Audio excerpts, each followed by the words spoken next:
ప్రాణులకి వాళ్ళు చేసుకున్న కర్మఫలాలను అనుసరించి తీర్పు తీర్చడం, అది ఆయన బాధ్యత, ఇదే ఆయన లక్షణం. ఈ రెండింటిని కలిపేసి ఈ రెండు ఒకటే కదా, పులిహోర కదా అంటారేంది? కామన్ సెన్స్ పనిచేస్తుందా? నెక్స్ట్, ఎవడో చెప్పింది కాకుండా సొంతంగా ఆలోచన నేర్చుకోండి అని చెప్పారు.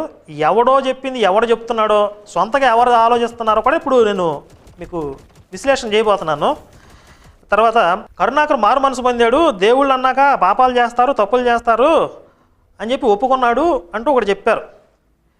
నేను చెప్పింది ఏమిటి, ఈయన చెప్పేది ఏంటి అంటే, హిందూ గ్రంథాల్లో ఉన్న దేవుళ్ళు అందరూ ఇక పొద్దున్నే లేస్తే వాళ్ళకి అదే పని, పాపాలు చేయడం తప్పులు చేయడం, వాళ్ళకి పొద్దున్నే లేస్తే అదే పని అని చెప్పానా?